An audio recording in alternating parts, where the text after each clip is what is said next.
Y dice así la palabra del Señor. Dice, pero a cada uno de nosotros fue dada la gracia conforme a la medida del don de Cristo. Por lo cual dice, subiendo a lo alto, llevó cautiva la cautividad y dio dones a los hombres. Y eso de que subió, ¿qué es sino que también había descendido primero a las partes más bajas de la tierra? El que descendió es el mismo que también subió por encima de todos los cielos para llenarlo todo. Y él mismo constituyó a unos apóstoles, a otros profetas, a otros evangelistas, a otros pastores y maestros, a fin de perfeccionar a los santos para la obra del ministerio, para la edificación del cuerpo de Cristo, hasta que todos lleguemos a la unidad de la fe y del conocimiento del Hijo de Dios, a un varón perfecto, a la medida de la estatura de la plenitud de Cristo, para que ya no seamos niños fluctuantes, llevados por doquiera de todo viento de doctrina, por estratagema de hombres que para engañar emplean con astucia las artimañas del error, sino que siguiendo la verdad en amor, crezcamos en todo en aquel que es la cabeza, esto es Cristo, de quien todo el cuerpo, bien concertado y unido entre sí por todas las coyunturas que se ayudan mutuamente, según la actividad propia de cada miembro, recibe su crecimiento para ir edificándose en amor. Amén. He titulado este sermón Creciendo Unidos. Creciendo Unidos. En el sermón anterior vimos que la preocupación del apóstol es que aquellos que han sido llamados por Dios, tanto judíos como gentiles, ¿cierto?, vivan en comunidad, llevando a cabo el propósito de Dios para la iglesia. Y el propósito para la iglesia es que estos hermanos vivan, ¿se recuerdan?, en unidad. Ese es el tema de este capítulo, la unidad. Vimos que para llevar a cabo la unidad es necesario un carácter determinado. La unidad no se puede llevar de cualquier forma. El apóstol Pablo, en los versículos 1 al 6, nos ha dicho cómo debemos llevar a cabo la unidad. Para eso debemos tener un carácter adecuado para poder llevar a cabo la unidad. Y es importante, amados, que enfaticemos en esto las veces que sean necesarias. Las veces que sean necesarias. Pablo, en los versículos del 1 al 6, habló que para conservar la unidad es necesario algunas cosas. Una de ellas es humildad y mansedumbre. ¿Se recuerda? Humildad y mansedumbre.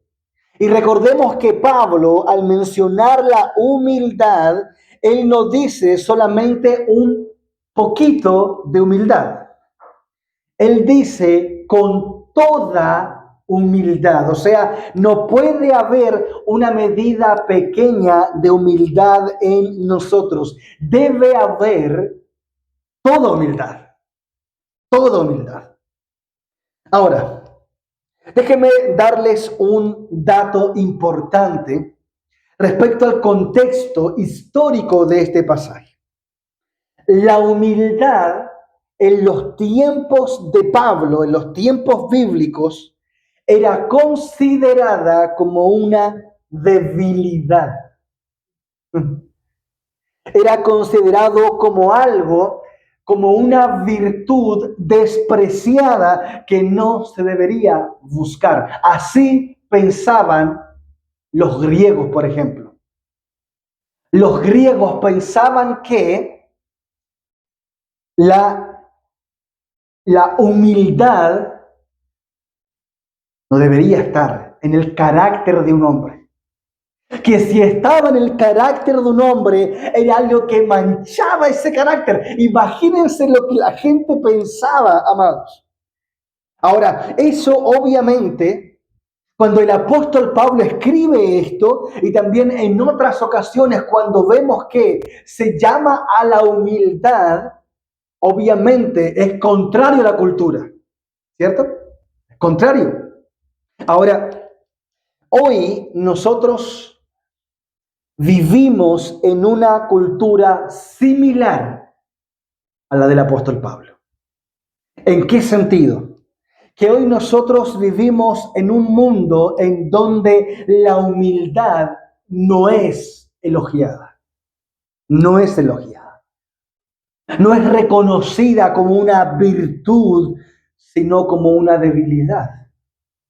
¿Por qué razón? La humildad en la cultura es ridiculizada. Ridiculizada.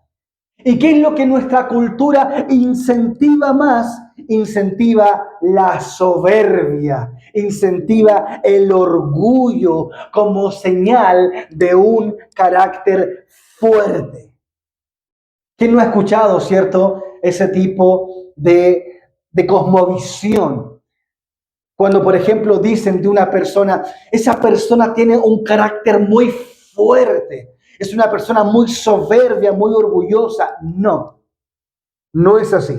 La palabra de Dios dice completamente lo contrario. La Biblia dice que una persona que carece de humildad tiene un carácter débil. La persona orgullosa, soberbia, tiene un carácter débil. El carácter fuerte, el cual Dios espera y Pablo espera, es que los creyentes demuestren humildad. ¿Por qué? Porque la humildad es la característica incluso de nuestro modelo superior, que es Cristo. Cristo fue humilde, manso. Él lo fue así. Por tanto, lo que la cultura nos quiere enseñar es contrario a lo que Dios espera de nosotros. Es contrario. Esto es importante poder entenderlo. ¿Por qué? Porque así como dijimos que lo que Dios considera como algo débil, el mundo lo aplaude. Pero déjenme decirles esto. Lo que el mundo aplaude, Dios lo detesta. Importante eso. Y definitivamente que como creyentes nos interesa más ¿qué opinión? No la opinión del mundo, sino la opinión de aquel que nos ha llamado. Esa es la opinión que realmente nos importa. No importa lo que nuestra cultura piense, no importa lo que nuestra cultura intente decirnos cómo debe ser la vida. Nosotros vamos a caminar de acuerdo a lo que Dios establece en su palabra. Amén. Bendito sea el Señor. Ahora, junto con esta virtud de la humildad, Pablo llama también a la mansedumbre. ¿Recuerden lo que era la mansedumbre? La mansedumbre es la capacidad dada por el Espíritu de Dios en la cual nosotros tratamos a nuestro prójimo con ternura. Con ternura. También el apóstol Pablo dice que debemos tener paciencia y debemos tener amor los unos por los otros. Debemos tener los unos por los otros. Amados, si nosotros no trabajamos en estas cualidades, si nosotros no trabajamos en este carácter, no podremos fomentar la unidad. Ojo con eso.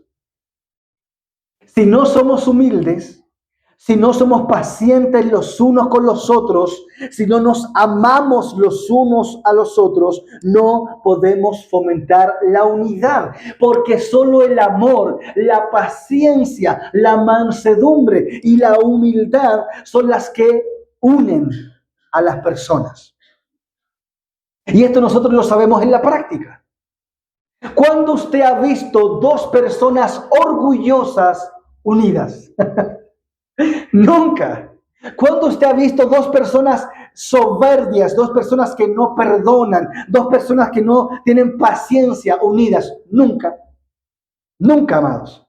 Por tanto, Pablo entiende que obviamente la unidad es llevada a cabo solamente cuando nosotros trabajamos en esa humildad, en ese carácter.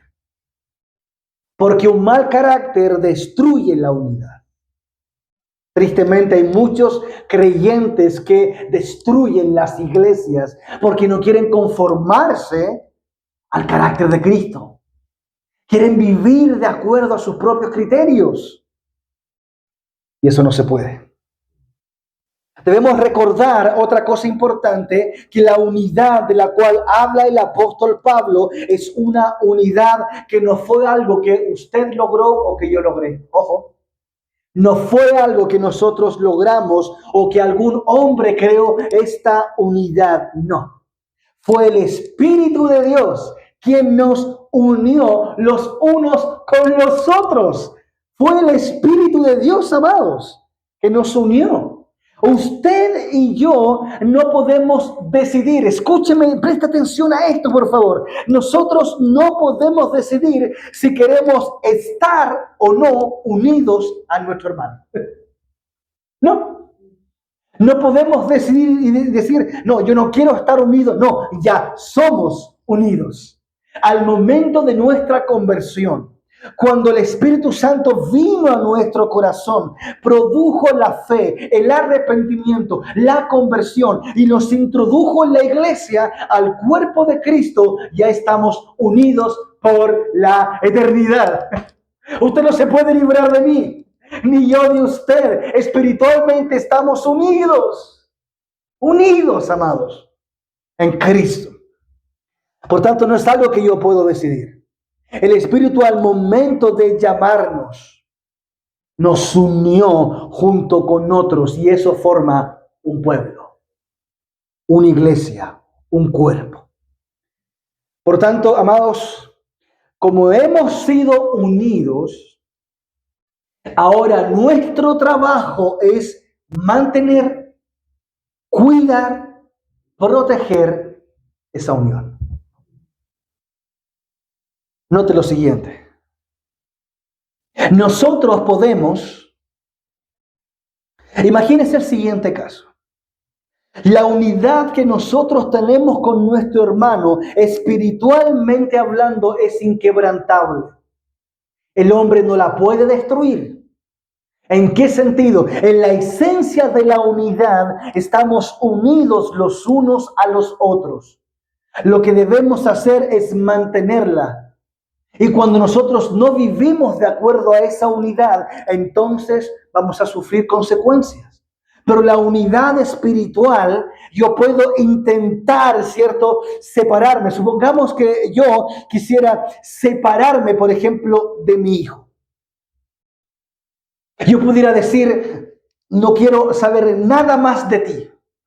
No me interesa ya darte sustento, darte cariño. No quiero nada contigo.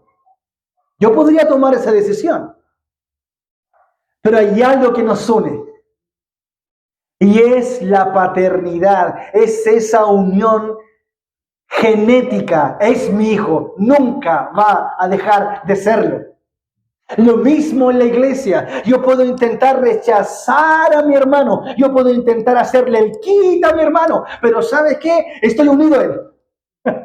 Y mejor que caminemos unidos que desunimos. Y eso es lo que Dios quiere.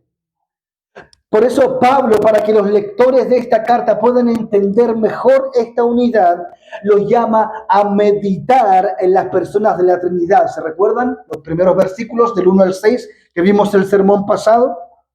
En donde él dice que nosotros tenemos solamente un Dios, tenemos un Señor y se nos dio un solo Espíritu. Así como hay un solo Dios, también nosotros somos llamados a una misma unidad. Todos tenemos la misma fe, un mismo bautismo, una sola esperanza. En resumidas cuentas, todos nosotros tenemos la misma meta. Y yo no voy a una meta diferente. Usted y yo estamos caminando hacia el mismo lugar. Hacia el mismo lugar.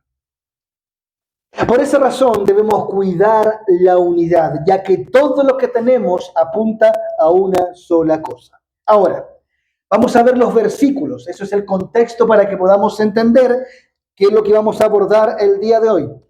Pablo, en los versículos del 7 al 16, que acabamos de leer, él nos quiere decir algo más acerca de la unidad. Veamos el versículo 7. El versículo 7 dice lo siguiente: pero a cada uno de nosotros fue dada la gracia conforme a la medida del don de Cristo. Versículo 7. Pablo comienza este texto con la palabra pero. Pero. ¿Por qué?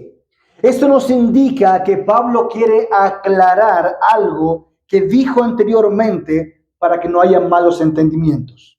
Por ejemplo, lo que Pablo quiere aclarar es que si bien nosotros somos llamados a la unidad, ¿ya? Esa es nuestra meta, la unidad no significa uniformidad. No. La unidad no significa uniformidad, o sea, que todos sean iguales y hagan lo mismo. No, eso no es unidad, de acuerdo a la palabra del Señor. Si hay algo, ¿cierto? Por ejemplo, la unidad se debe buscar, se debe proteger, pero con las distinciones que nosotros tenemos como personas. Y eso es fácil de entender, ya que todos nosotros, no somos todos iguales y todos nosotros no tenemos la misma personalidad, ¿sí o no? No somos iguales. Ahora, en ese sentido, ahora eso no quiere decir, ¿cierto?, que nosotros ahora podemos decir, bueno, yo soy así, por tanto, así me quedo. No. Si hay algo que no está de acuerdo con la palabra de Dios, debe cambiar sí o sí. No hay otra cosa que hacer. Ya que si bien tenemos diferentes tipos de personalidad, ¿qué es lo que es la personalidad? La personalidad de una persona puede variar, pero el carácter debe ser el mismo. La personalidad son los rasgos únicos de una persona que lo hacen distinto del otro. Por ejemplo, la personalidad de una persona puede ser que es más callada, que es más tímida, es más introvertido, es más para adentro. Sin embargo, otros son más enérgicos, otros son más extrovertidos, más buenos para los chistes, otros son más serios. Todo esto, más otras cosas, forman parte de la personalidad. Y nosotros no somos diferentes. O sea, somos diferentes, perdón. Ahora, pero en cuanto al carácter, nosotros no podemos decir, bueno, algunos pueden decir la verdad y otros no. Algunos pueden amar y otros no. No, en el carácter no puede haber diferencia. Pero Pablo aquí no está hablando meramente de la personalidad, sino de los dones que hemos recibido cada uno. O sea que debemos buscar la unidad trabajando, ejercitando los dones que Dios nos dio a cada uno para mantener la unidad. Es lo que debemos hacer. Y Pablo, para poder explicar esto, él dice de que Cristo nos dio a cada uno un don, y la medida de ese don. Eso es lo que dice el versículo 7. A cada uno de nosotros se nos dio la gracia conforme a la medida del don de Cristo. Y lo que Pablo quiere que los efesios entiendan es que no se nos dio lo mismo a todos. No, amados. Ni tampoco la medida es la misma. No es la misma, amados. De hecho, miren lo que dice el apóstol Pedro. En Primera de Pedro 4:10, él dice lo siguiente.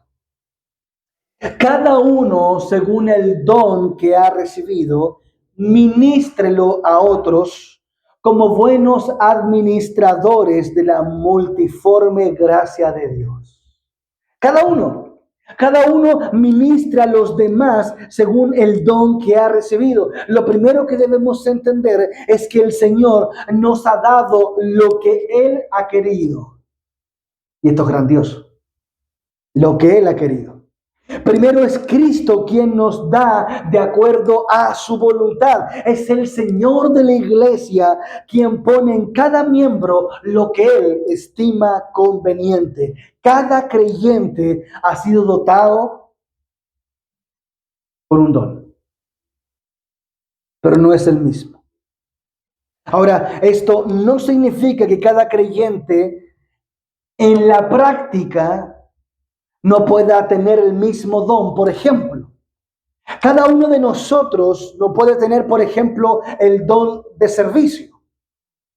Pablo no quiere decir que esto no pueda repetirse. Aquí, por ejemplo, pueden haber 2 o 3 personas que tienen el don de servicio, pero quizás en la medida en que Cristo lo ha dado, las personas, a pesar de que tienen el mismo don, no son iguales.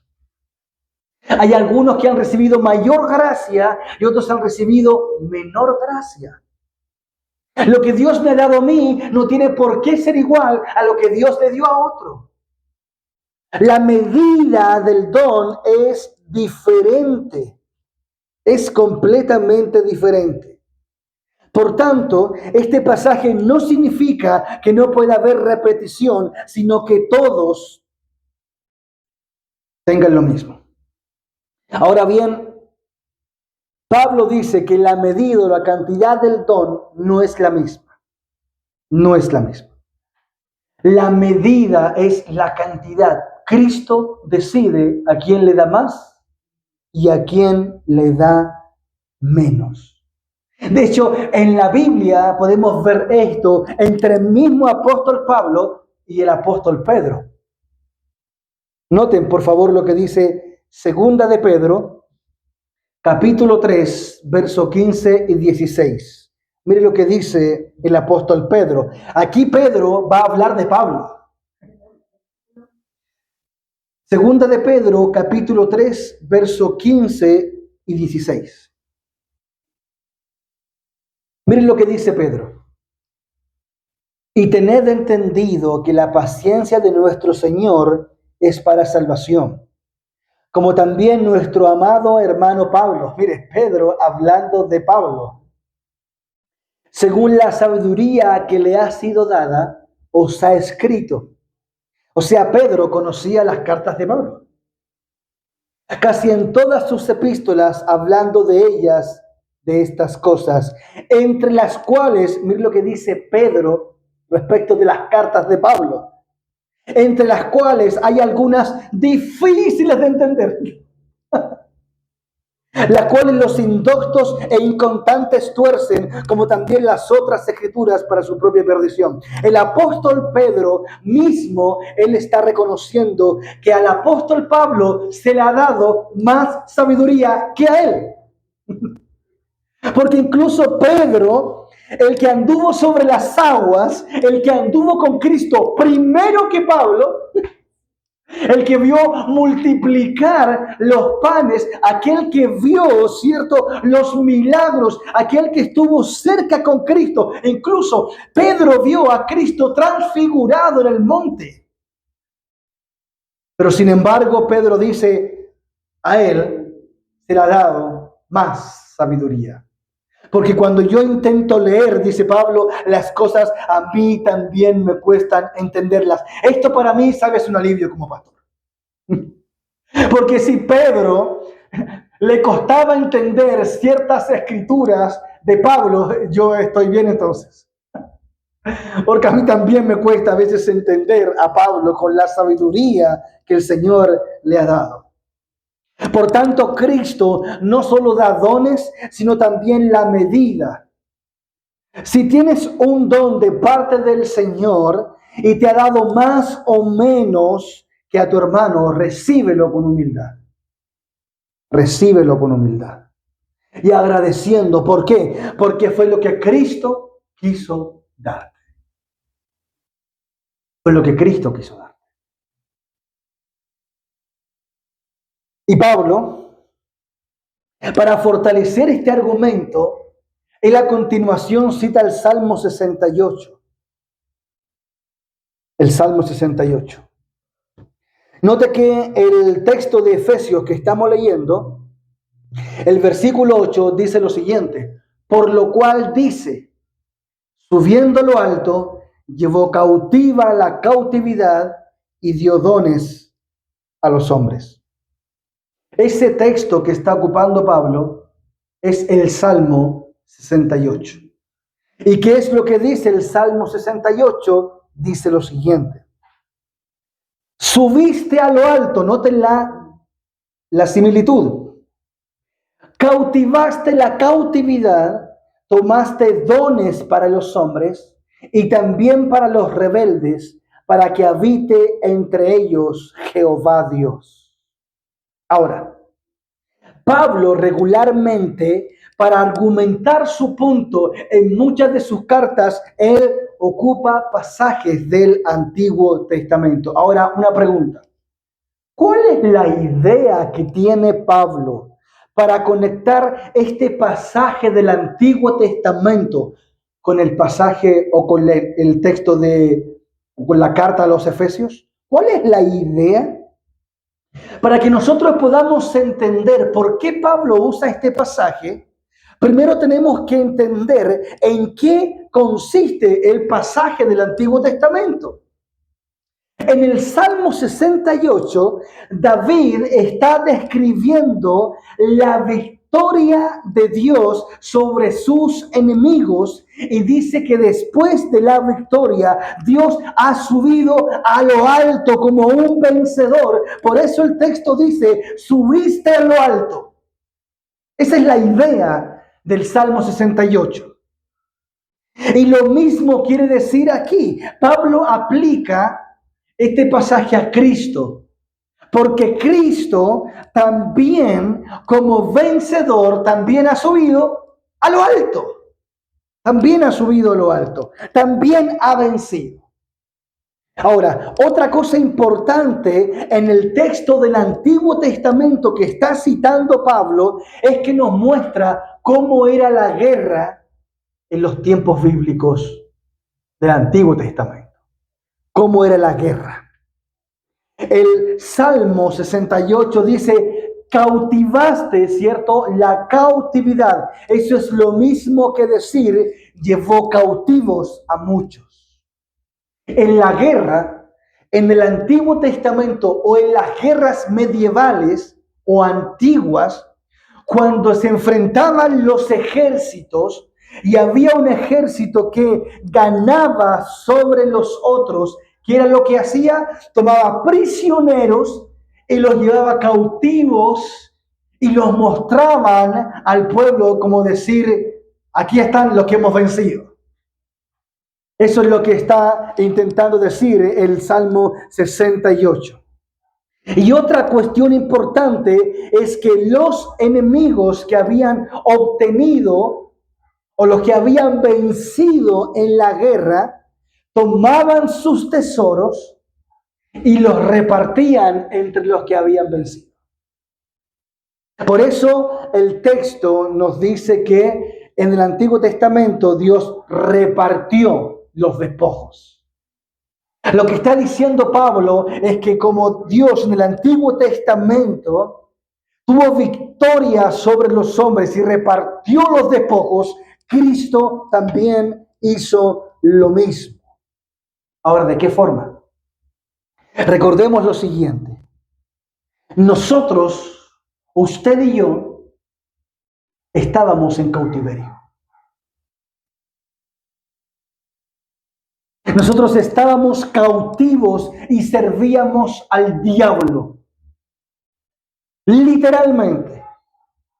Y yo sé, amados, que quizás nosotros no nos vemos o no nos veíamos, ¿cierto? O incluso hay muchos creyentes hoy en día que no se ven como que realmente estaban tan mal antes de Cristo, sino que ellos estaban bien. No, no es así. No es así, amados. De hecho, el mismo apóstol Pablo nos recuerda en esta misma carta y dice lo siguiente en el capítulo 2, que nosotros andábamos conforme a la corriente de este mundo y conforme al príncipe de la potestad del aire, el espíritu que ahora opera en los hijos de desobediencia. El mundo está bajo el maligno. ¿Y nosotros de dónde fuimos rescatados? Del mundo. Del mundo. Por tanto, amados, como nosotros andábamos en el mundo, pero Cristo con su muerte y resurrección nos rescató de la cautividad, nos rescató y nos hizo libres.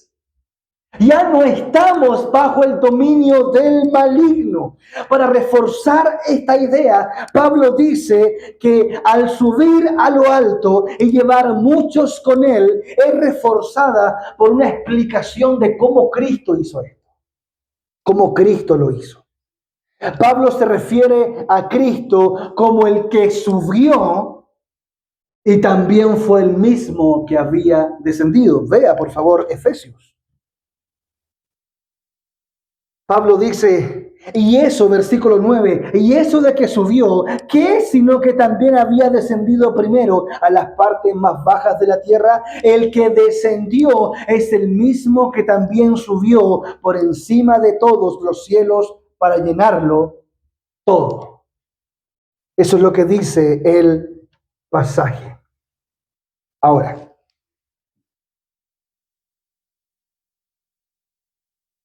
Pablo, si se da cuenta en el libro de Efesios, ocupa la expresión las partes más bajas de la tierra. Eso es lo que dice Efesios. Esto significa que la dimensión o la diferencia de lo alto que subió Cristo sobre el cielo a la gloria misma, al trono de Dios, es muy diferente de donde había bajado primero. Y quiero que piensen en esto un momento. Yo quiero que ustedes imaginen el lugar más alto. Piénselo. Imaginen ustedes el lugar más alto que puede existir. El cielo mismo, el paraíso mismo, lo más alto, lo más extraordinario, el reino celestial, de donde Dios gobierna el universo y cada cosa que sucede. En donde Dios lo ve todo y todo está debajo de él. Y luego piensen en comparación con lo más alto. ¿Qué es esta tierra? Nada. ¿Qué es este suelo? Nada. ¿Qué es este mundo comparado con el cielo mismo donde subió Cristo? No es absolutamente nada. Esta tierra en donde habitan criaturas débiles y pequeñas. Sí, porque eso es lo que somos. Eso es lo que somos, amados. Nosotros somos pequeños, este mundo es pequeño, lo más bajo de todo es este mundo. Pablo le llama a este mundo lo más bajo de la tierra. Aquí estamos nosotros y sin embargo Cristo, por amor a nosotros, Él dejó el reino donde era adorado, donde era obedecido por seres angelicales y vienes a este mundo a nacer en un pesebre ordinario y hediondo. Discúlpeme la expresión, pero los pesebres no tienen buen olor. Si pudiéramos meditarlo de esa forma, Cristo fue recibido por animales. Los animales tenían donde vivir y no el Hijo de Dios. Pero Cristo vino a lo más bajo de este mundo. Dios está en lo alto, nosotros en lo más bajo. Siempre. Pero aquí vino Cristo a dar su vida por nosotros, a este mundo, por amor a nosotros, amados. Y luego de resucitar de entre los muertos, una vez completado el rescate suyo y el mío, Él sube a la gloria. ¿Se recuerdan Hechos capítulo 1? Cuando los apóstoles están con Cristo, le están hablando: Señor, ¿cuándo tú vas a volver? Y Cristo les dice: no os toca a vosotros los tiempos. No les toca a ustedes saber.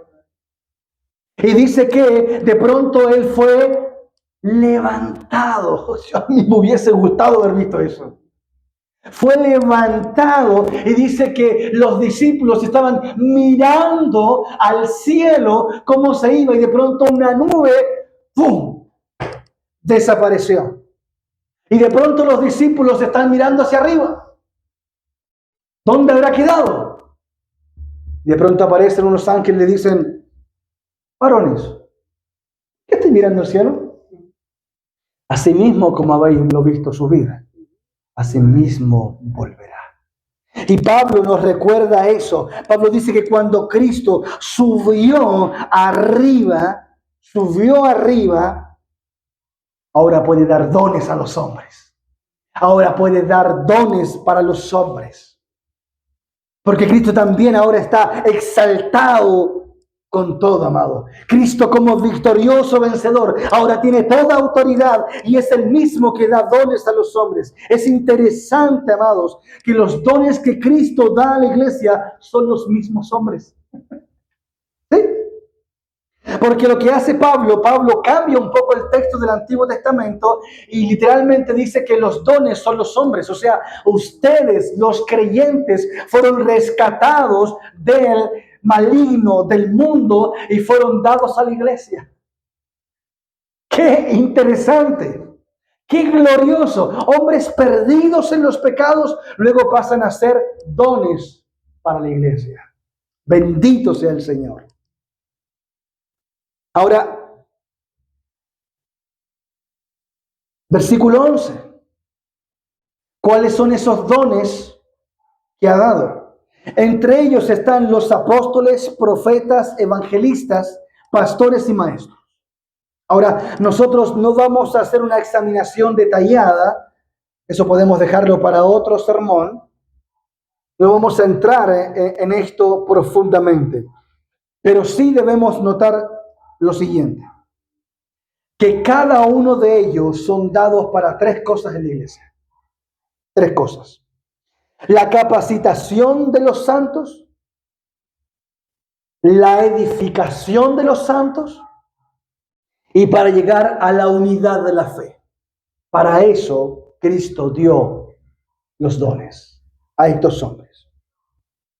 Ahora, la colocación de creyentes con ciertos dones no son para adornar la iglesia como si no tuvieran algún fin en particular. No, nadie está en la iglesia como adorno, como para que no haga nada. No, amados, cada uno de los creyentes ha sido puesto en la iglesia para que puedan dar crecimiento a los creyentes. La idea de estos dones y la meta de estos dones es que todos los creyentes vayan pareciéndose a Cristo. A Cristo. Esa es nuestra meta, amados. Esa es nuestra meta. Cristo. Esa es nuestra meta. Parecernos a Cristo, amados. Y Cristo pide que se parezcan a Él. Porque si nosotros somos representantes de Cristo, se espera que seamos conforme a Cristo. Escuchen lo que dice Mateo, las propias palabras de nuestro Señor. Mateo 11:29 dice lo siguiente. Cristo dijo, llevad mi yugo sobre vosotros, llevad mi yugo. A cada uno, hermana Estrella, lleve el yugo de Cristo. Todos llevemos el yugo de Cristo. Y Cristo dice, aprendan de mí. Aprendan de mí, que soy manso y humilde de corazón, y hallaréis descanso para vuestras almas. Aprendan de mí. Yo soy manso, yo soy humilde. Aprendan de mí, dijo Jesús. Amados, para Pablo, la vida cristiana tiene un solo fin, tiene una sola meta. Todo lo que nosotros hacemos día tras día en nuestras actividades, las oraciones, los estudios bíblicos, nuestros cultos, tienen un solo propósito. Y ese propósito es que nos parezcamos a Cristo. Ese es el propósito. No hay otro, amados. Pablo dice que debemos llegar a la unidad de la fe. ¿Cuál es la unidad de la fe? Pablo dice en los versículos 12 y 13, la unidad de la fe y del conocimiento del Hijo de Dios a la medida de la estatura de un varón perfecto. Amados, tenemos una meta trazada. Es parecernos a Cristo. La estatura de Cristo. El varón perfecto es Cristo. El pleno conocimiento del Hijo de Dios. Noten que Pablo, cuando ocupa la palabra conocimiento, no es simplemente conocimiento intelectual. Y hay muchos con conocimiento intelectual. Hay personas que saben Biblia, pueden citar textos bíblicos.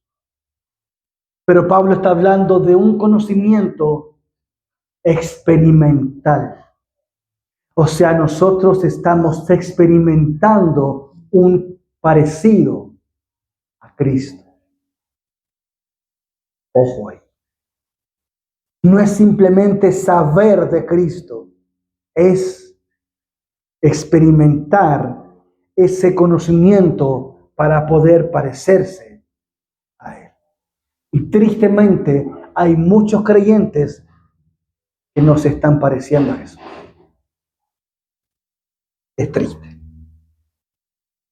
El propósito, amados, de la iglesia, el propósito de iglesia bíblica bajo su gracia, no es llenar bancas. No es llenar bancas. No es llenar los espacios. No es acumular masas. Obviamente queremos que personas lleguen.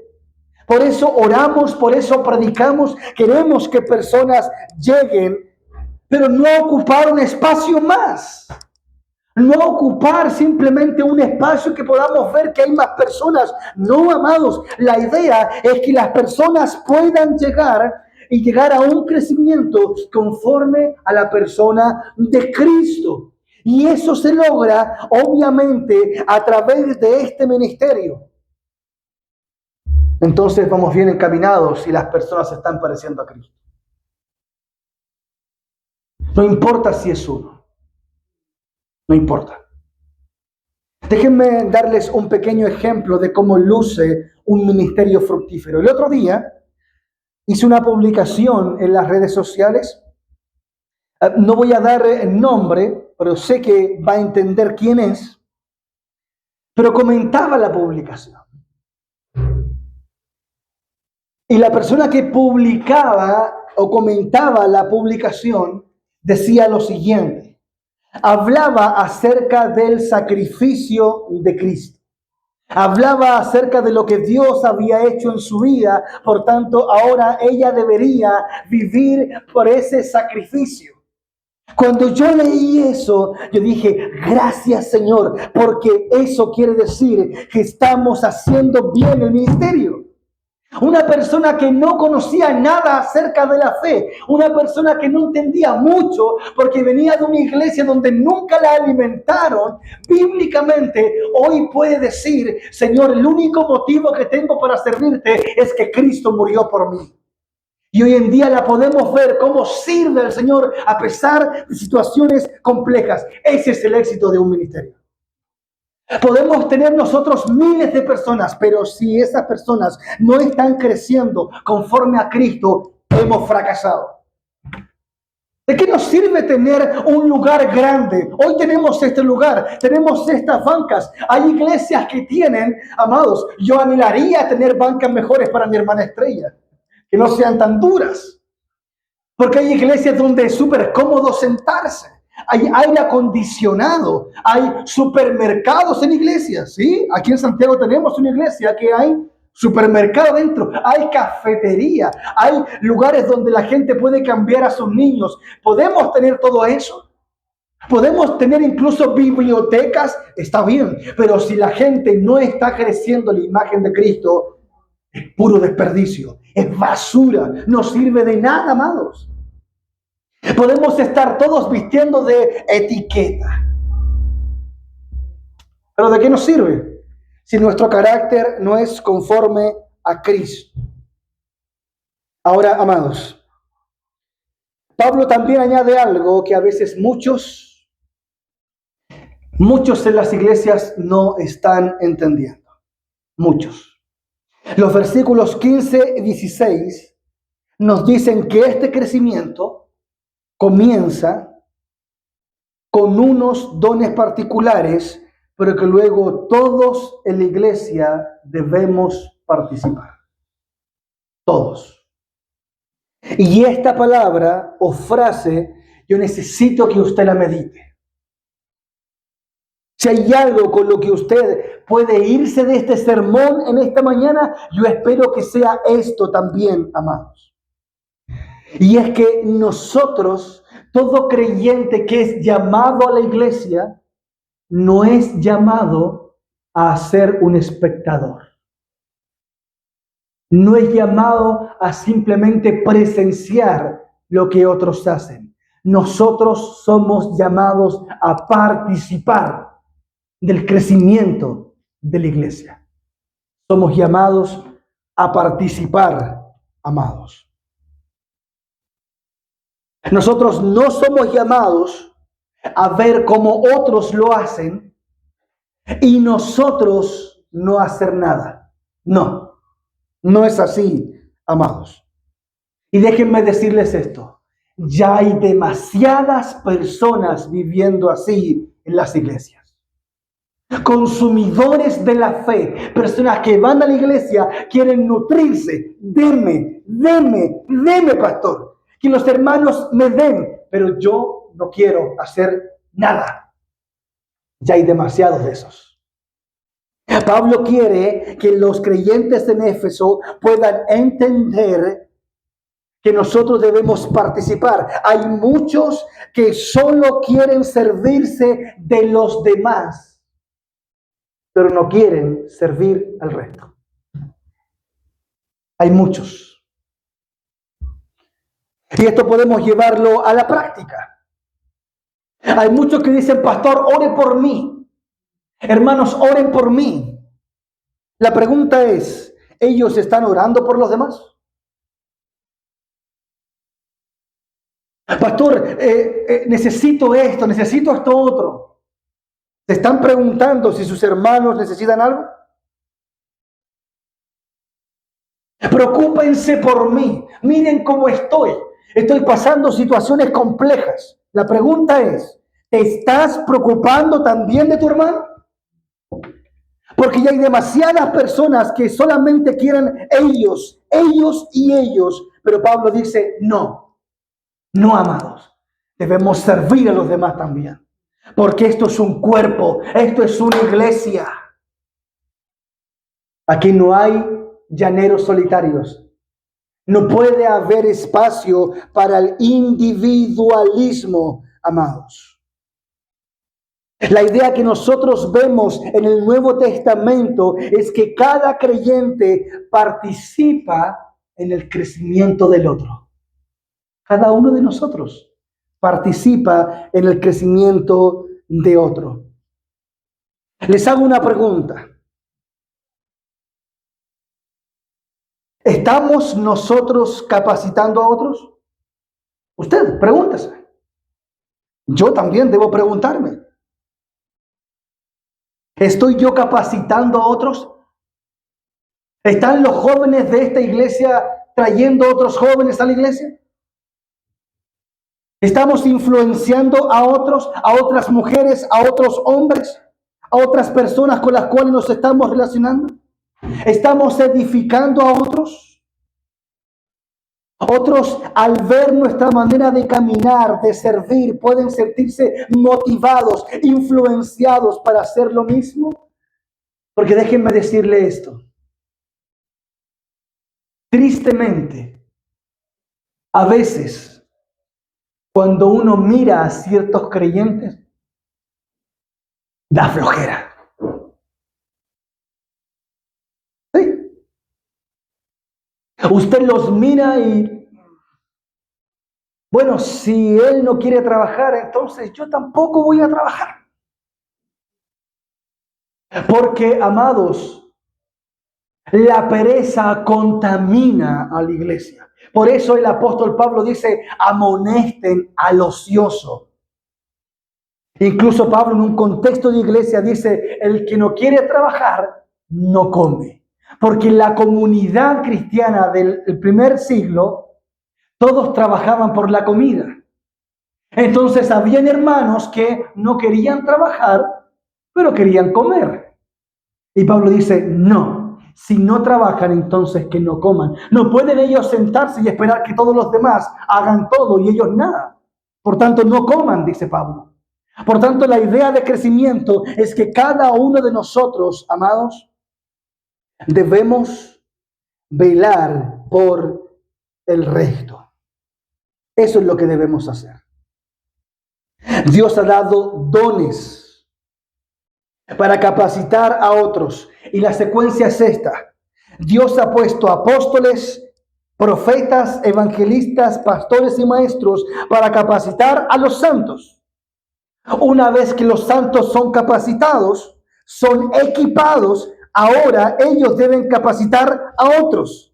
Esos a otros, esos a otros. Y así llevamos 2000 años de cristianismo y ese modelo no va a cambiar. No va a cambiar. Debemos ir por el resto. Y miren lo que Pablo dice en el versículo 15 y 16. Dice, sino que siguiendo la verdad en amor, crezcamos en todo en aquel que es la cabeza, esto es Cristo, de quien todo el cuerpo, bien concertado y unido entre sí por las coyunturas que se ayudan mutuamente, según la actividad propia de cada miembro, recibe su crecimiento para ir edificándose en amor. Eso dice Pablo. Pablo dice, crezcamos en todo lo que es la cabeza, o sea, Cristo, porque no hay nada que no apunte a Cristo. Cristo es la cabeza, es Cristo. Todo apunta a Él. No solamente crecer en torno a Él, Pablo también dice que este crecimiento solo puede ser posible si estamos en unión con Cristo. En unión con Cristo. Fuera de Cristo, escúcheme bien, fuera de Cristo no hay crecimiento espiritual. No hay crecimiento espiritual. Y esto nos lleva a una verdad incómoda, pero necesaria y real.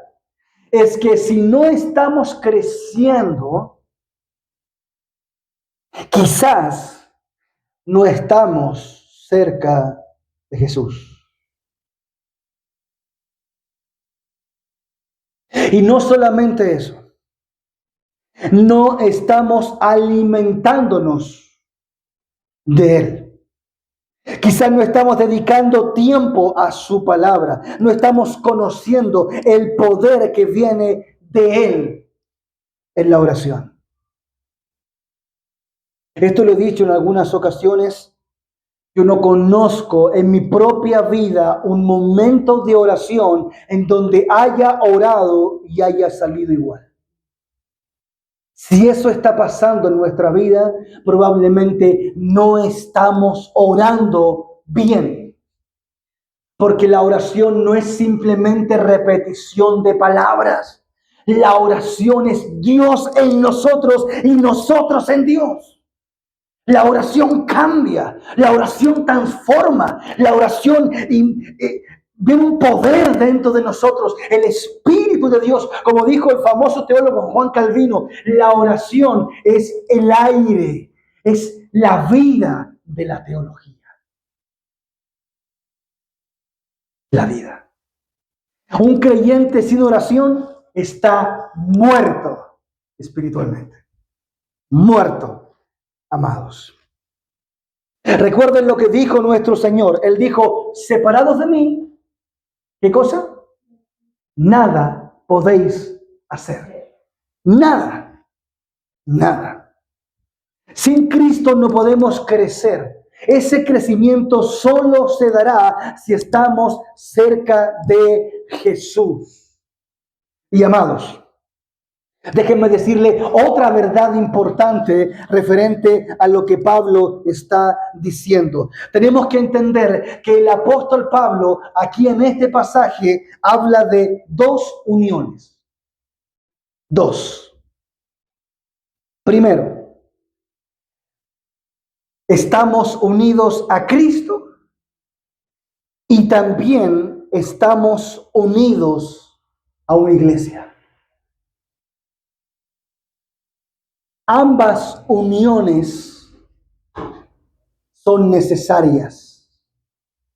Hay personas que dicen lo siguiente: yo solo necesito a Cristo.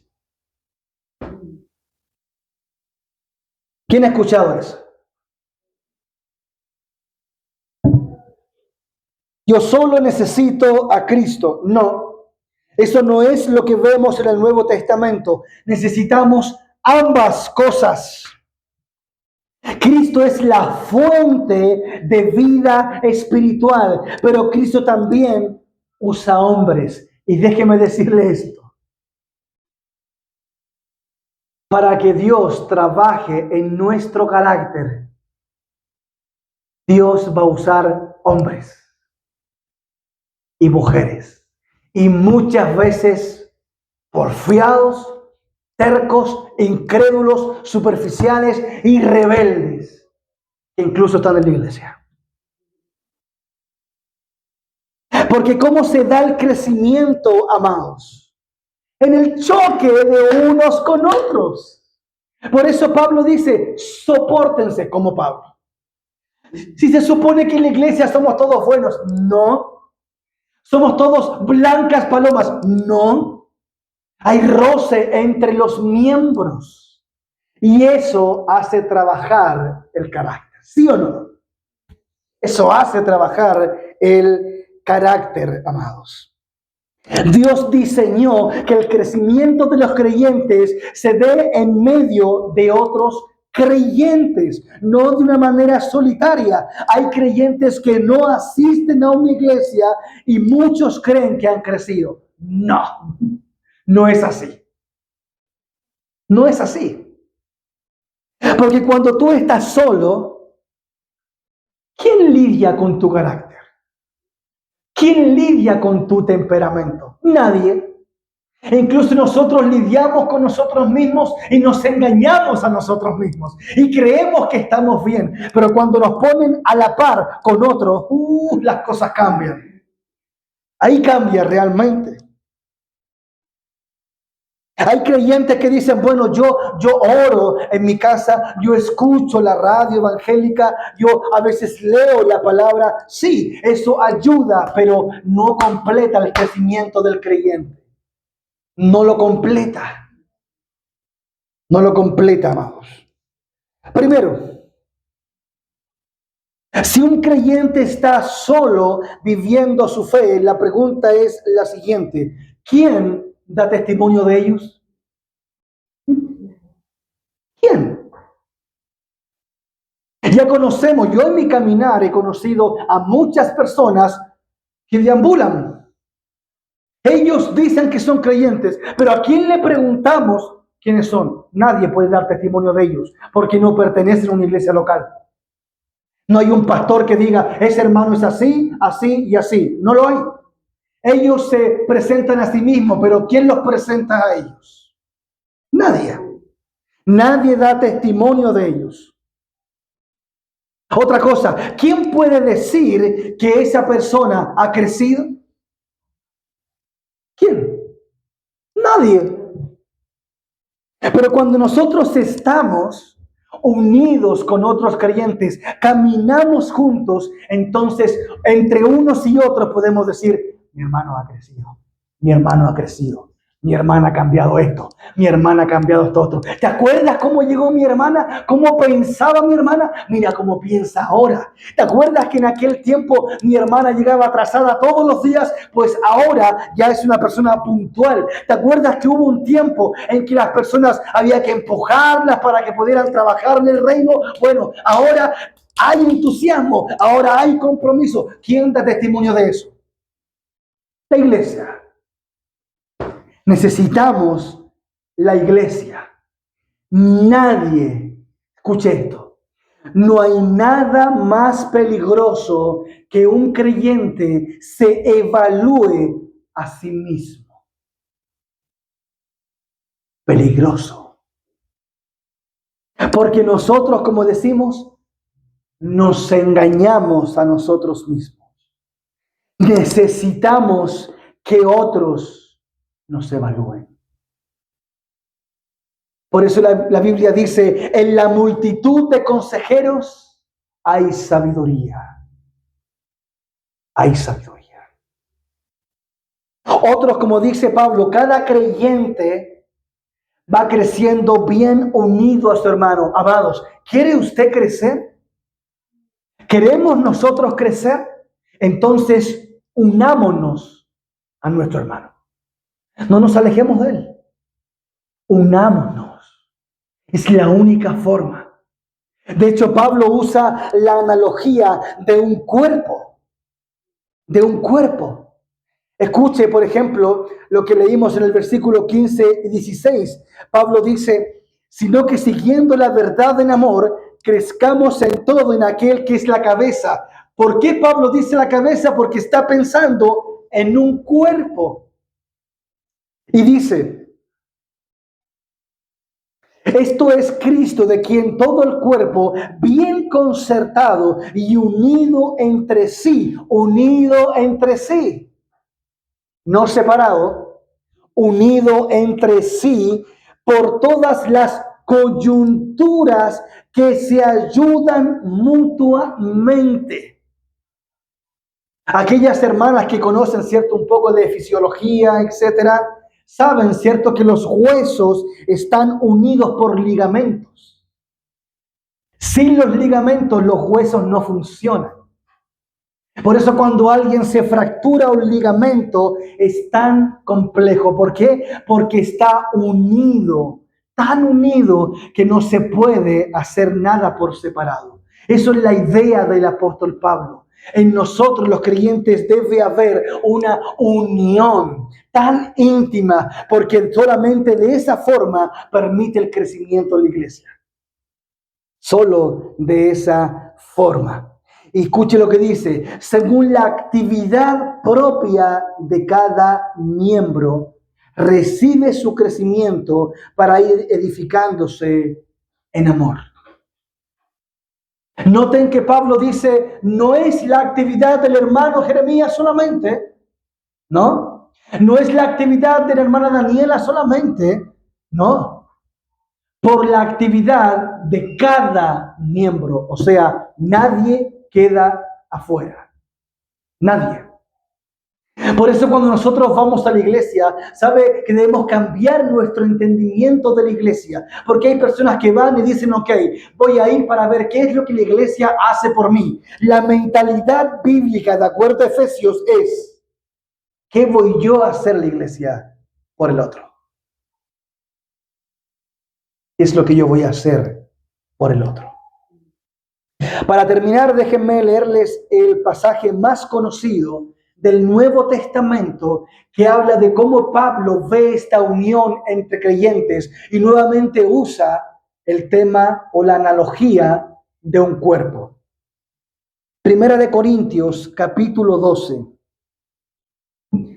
verso 12 en adelante. Y yo quiero que usted medite en este pasaje, porque este pasaje habla claramente de lo que Pablo está tratando, simplemente que aquí, en este pasaje, lo habló a los corintios. Pero mire lo que dice. Porque así como el cuerpo es uno, somos uno, y tiene muchos miembros, pero todos los miembros del cuerpo, siendo muchos, son un solo cuerpo, así también Cristo. Porque por un solo espíritu fuimos todos bautizados, o sea, sumergidos, colocados en un cuerpo, sean judíos o griegos, sean esclavos o libres, y a todos se nos dio a beber de un mismo espíritu. Pablo dice, además, el cuerpo no es un solo miembro, sino muchos. Y miren lo que dice Pablo. Si dijere el pie, porque no soy mano, no soy cuerpo, ¿por eso no será del cuerpo? No. Y si dijere la oreja, porque yo no soy ojo, no soy del cuerpo, ¿por eso no será del cuerpo? Si todo el cuerpo fuese ojo, imagínense, ¿dónde estarían los oídos? Si todo fuese oído, ¿dónde estaría el olfato? Dice Pablo. Mas ahora Dios ha colocado los miembros, cada uno de ellos, en el cuerpo como Él quiso. Ahora noten que Pablo está hablando de una analogía. Pablo está hablando de la iglesia. Pero obviamente también ocupa esta analogía del cuerpo. ¿Quién colocó la oreja aquí? Aquí. No aquí, ni aquí. ¿Quién? Fue Dios. ¿Se imagina usted con la oreja acá atrás? Nos veríamos raros, ¿cierto? O el ojo un poco más arriba, o por acá, o unos dedos por acá. Amados, Dios diseñó el cuerpo de tal forma, y Pablo ocupa esa analogía para hablar de los creyentes. Porque cada miembro de la iglesia, Dios lo colocó donde Él quiso. Si usted está aquí, Dios la colocó aquí. Y Pablo continúa, dice, porque si todos fueran un solo miembro, ¿dónde estaría el cuerpo? Pero ahora son muchos los miembros, pero el cuerpo es uno solo. Y miren lo que dice, y esto es lo que debería decir cada creyente. Ni el ojo puede decir a la mano, no te necesito. El ojo no puede decir, ok, solamente necesito la oreja, los pies, pero no los ojos. No, el cuerpo necesita los ojos. Ni tampoco la cabeza le puede decir eso a los pies. No se puede. No se puede, amados. Antes bien, los miembros del cuerpo que parecen más débiles son los más necesarios. Y aquellos del cuerpo que nos parecen menos dignos, a estos vestimos con más dignidad. Y los que en nosotros son menos decorosos, se tratan con más decoro. Porque los que en nosotros son más decorosos no tienen necesidad, pero Dios ordenó el cuerpo, dando más abundante honor al que le faltaba, para que no haya desaveniencia en el cuerpo, sino que los miembros todos se preocupen los unos por los otros. Impresionante la analogía. La oreja no puede decir, no necesito el pie. Ni la mano puede decir, no necesito los ojos. Yo no puedo decir, yo no necesito a mi hermano. No. Porque yo en el cuerpo, yo puedo ser el pie, pero yo necesito de otro pie. Yo, si soy oreja, no puedo decir no necesito a mi hermano, que son los ojos, que es la nariz, que son los dedos. La idea es, nos necesitamos para crecer. Que el Señor, amados, nos ayude a poder crecer en Cristo, uniéndonos los unos con los otros. Oremos por nuestros hermanos para que crezcan en dones, para que trabajen en la iglesia del Señor. Oremos por dones para que lleguen a la iglesia. Eso es lo que les pido en el nombre del Señor.